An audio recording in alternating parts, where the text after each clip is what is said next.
대학 졸업 후 취업을 한 저는 5년간 만난 여자친구와의 행복한 미래를 꿈꿨습니다. 하지만 평생 갈 줄 알았던 친한 친구와 여자친구가 저 몰래 부적절한 관계를 이어가며 저를 속이고 있다는 걸 알게 됐습니다. 저는 이 일로 큰 충격을 받았고 세상 사람들이 거짓말을 하는 것 같은 기분에 정상적인 생활을 할 수 없는 지경에 이르렀습니다.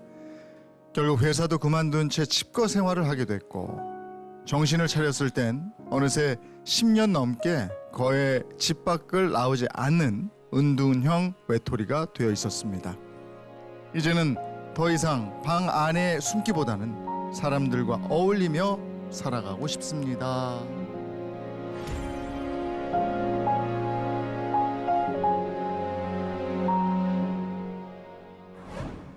자기소개 좀 해주시겠어요? 예, 안녕하세요. 저는 인천에서 온 43살 김재주라고 합니다. 예.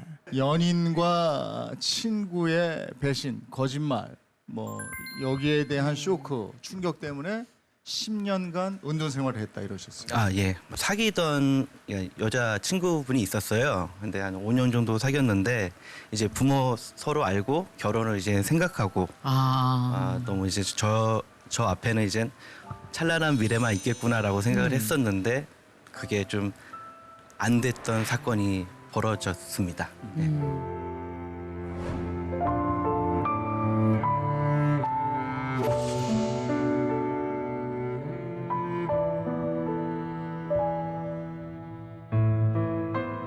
저는 항상 친구들에게 말했던 게 있어요. 소중하게 생각하는 게, 야, 인생 뭐 있냐? 네. 사랑하는 여자친구 한 명 생기고, 진짜 의용제 같은 친구 한 명 생기고, 그리고 뭐 작지만 평범하게 다닐 수 있는 평생 직장 하나 있으면은 그게 진짜 인생에 성공한 게 아니냐라고 말버릇처럼 이렇게 떠들고 다녔던 사람인데요. 네.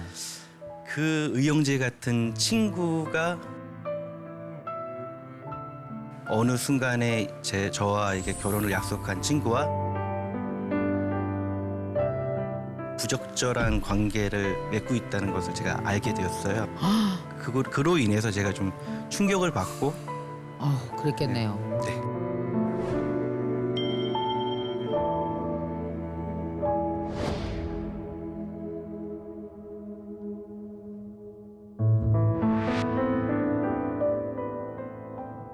그러면 그 황당하고 화가 난 심정으로 그 둘에게 물었을 텐데 너 이게 사실이냐 확인하고 싶었을 거 아닙니까? 그럼 그때 뭐라 그럽니까 그 두 사람? 얼마나 용기가 없으면은 그런 것도 못했어요? 못하고 아이고. 그냥 가만히 지켜보고 있었습니다. 그러다가 이제 어느 날 사건이 터졌냐면은 네네.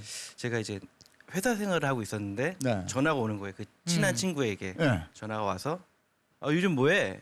나와서 술이나 먹자. 아무렇지도 않게 어머나. 딱 말을 하는 순간 이거는 정말 못 참겠더라고요. 그 얘기가 욱해서 네. 나 알아. 너 둘이 지금 만나고 있는 거 만나는 거. 아니까 더 이상 나를 이렇게 너무 뭐라고 해야 되죠? 비참하게 만들지 말아라고 말하니까 바로 전화를 끊더라고요. 네, 그 이후는 둘 다 연락은 연락을 없었습니다. 끊었어요? 예, 둘이서? 그냥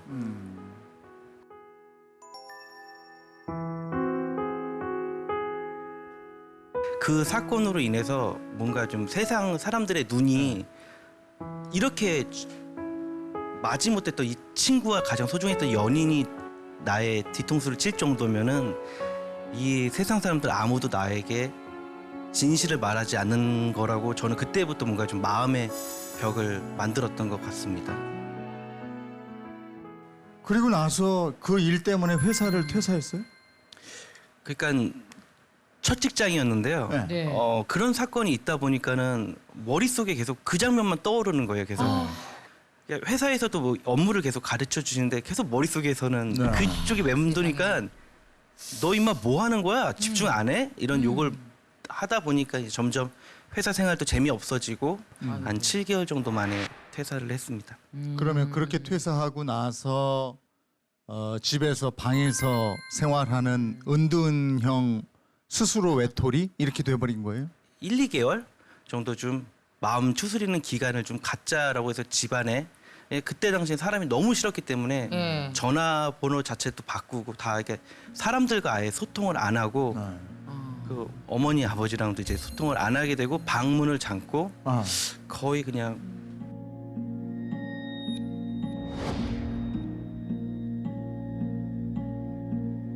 이 세월이 한두 달로 끝난 게 아니고 저희가 이 사연을 읽어 보니까 한 10년 가까이 일했다고 그러는데 세상에 10년. 아니 그러면 부모님도 그렇고 주변 사람들하고 많이 걱정했을 텐데요. 한 번도 밖에 나가지 않았다는 거예요? 그렇진 않죠? 예. 아니요 한 번도 밖에 안 나갔고요. 아유, 그때 당시에는 그래요? 방 안에 있는 생활은 계속 12년간 해왔습니다. 아니 정말 철저하게 은둔형 외톨이의 생활을 스스로 해버린 건데 김승현 씨 이 상황이 이해가 갑니까? 아 충분히 이해가 갑니다. 아, 저도 집에서 그렇게 운동 생활 한 적이 있었었고, 아. 그 대인기피증이 생겨갖고 우울증하고 네. 저 연예계 생활하다 보면은 좀 그런 경우가 많이 생기거든요. 네. 그래서 저 같은 경우에는 이제 얼굴이 알려지다 보니까 네. 이게 밖에 나가서 뭐 아주 사소한 것도 다 시선이 집중되고 그렇죠.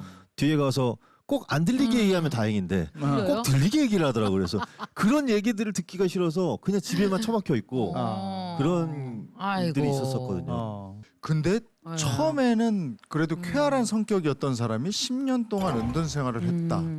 그 10년 동안 누군가가 막 그립고 사람을 만나고 싶고 이런 생각이 안 들었던가요? 이상하게 저는 외롭지도 않았고 이 생활이 너무 편했던 것 같아요. 이 게임을 하다 보니까는 게임을 하면은 그 당시만큼은 생각을 안 하게 돼서 게임 같은 걸 계속 빠지게 되더라고요. 그리고 가상 현실 세계에 들어가 있었던 거네요. 예 맞습니다. 도피처가 된 거예요, 거기가. 정확합니다. 네. 채팅을 하면서 예. 이게 소통이라고 착각을 했던 것 같아요. 이 아. 친구들이야말로 진짜 친구들일 것이라고 계속 스스로 아 막 온라인에서 예 만난 친구들이. 거기서 형 동생 하는 분들이 예. 오늘 사냥 가자 이러면은 그래 나에게는 이 친구들이 있었지라고 계속 거짓된 소통을 하면서 지내왔던 것 같습니다. 근데 부모님이 막 문 열어라, 너 나와라, 밥 먹어라, 너 왜 그러니, 뭐 이렇게 막 부모님이 걱정하고 그러지 않으셨어요? 초반에는 많이 그러셨는데 네. 제가 너무 좀 신경질적으로 많이 대하고 네.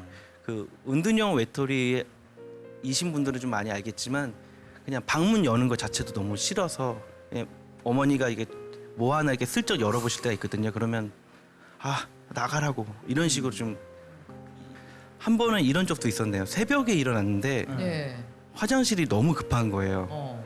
근데 아직 그 밖에서 이제 부모님들이 이제 식사를 하고 계시는 거죠. 네. 근데 저는 죽을 것 같고 어떻게?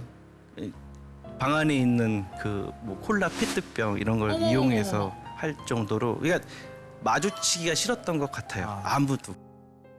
제가 좀 궁금한 거는요, 그런 게 있어요, 사실은. 그러니까 그때 정말 그런 충격을 딱 받았다고 할지라도 뭐 6개월, 1년 지나면 그거로부터의 이유가 됐던 은둔은 끝났을 것이고 그 다음에 은둔은 다른 이유로 이어졌을 거라는 생각이 들어요. 사실은 어떻게 보면은 예. 저의 나태함과 게으름 이런 거를 도피하기 위해서 계속 그 사람들의 얘기를 써먹는 게 아닌가라는 생각도 하고 있습니다. 했었어요. 예. 아니 근데 너무나 아까워요. 빛나는 30대가 사라진 거잖아요. 그런 그죠? 말이에요. 30대 세월을 고스란히 은둔형 외톨이로 지내신 건데 그 10년의 은둔 생활을 마감하고 밖으로 나올 수 있는 용기를 준 누군가가 있습니까? 아 그 누군가가 이 자리에도 계시네요. 이 자리에? 예, 누구요? 여기 김미경 누나가 아, 그래요? 또 있으셨고 예, 제가 또 한참 지금 정신을 좀 차리고 예. 이렇게 살면 안 되겠다고 느꼈을 때 그 강의연을 많이 봤거든요. 누나 얘기 희망을 들었구나. 많이 받고 예. 그런 거 있었잖아요. 제가 모자르지 않다라는 것을 계속 일깨워 주신 것 같아요. 제자리 걸음도 너에게 근육이 될 수 있다는 말도 하셨고.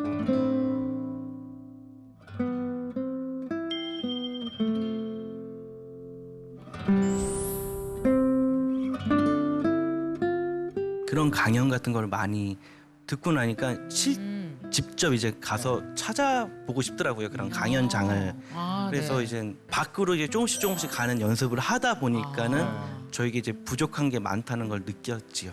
뭔가 인생이 좀 이렇게 파이팅 있게 뭔가 해결해 나가야 되는데 그 일 때문에 오히려 더 큰 피해를 받은 사람은 재주 씨가 돼 버렸어요. 10년 동안을 30대를 다 이렇게 지냈으니까 그 억울하다. 아니면 후회된다. 아 내가 왜 그랬을까? 뭐 이런 생각은 그 10년간의 운동 생활 중 했던 날은 있었어요.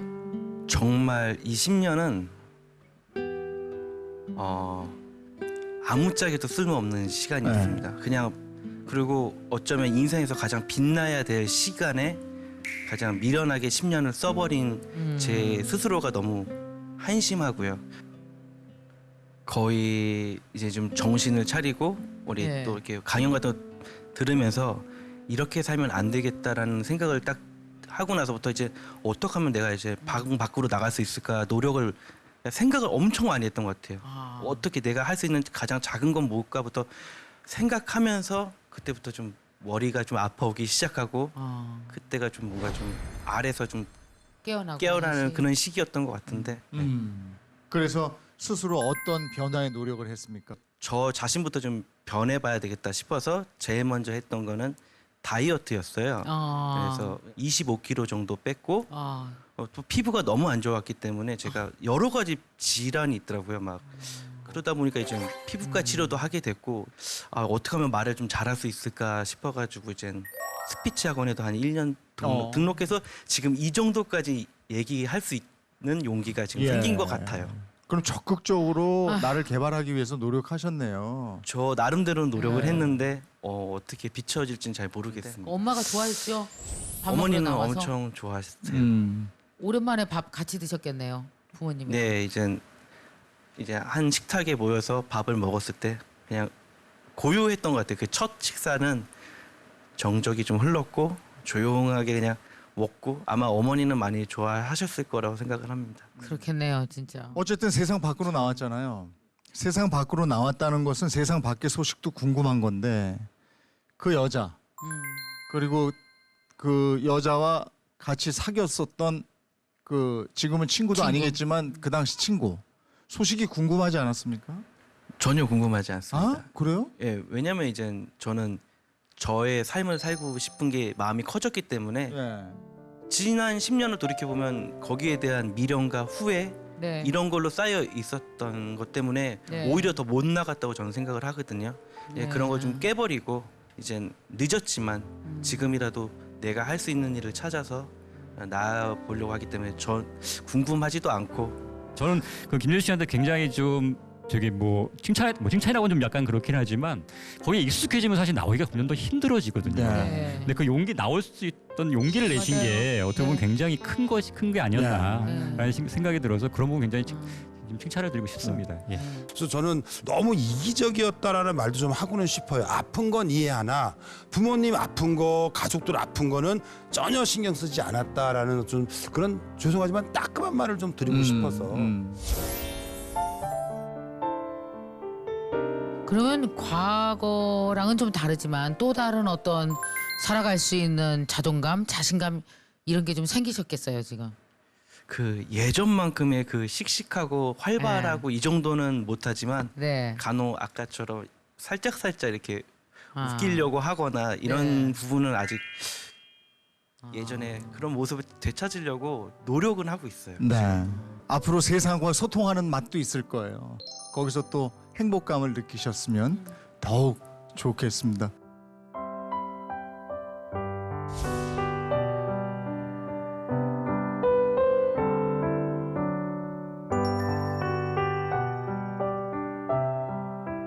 저는 지금 40대입니다. 40대 1, 2년은 사실 별 시간이 아니에요. 근데 이제 여러분들이 학생이신 분도 있고 이제 20대인 분들도 계실 테지만 거기에서 1, 2년은 정말 삶이 바뀌는 굉장히 소중한 시간이 될 수 있거든요. 그 시간을 저처럼 이렇게 허망하게 쓰지 마시고 용기가 좀 난다 싶으시면은 안 해보셨던 것을 행동으로 옮기시는 그런 분들이 좀 되셨으면 좋겠습니다.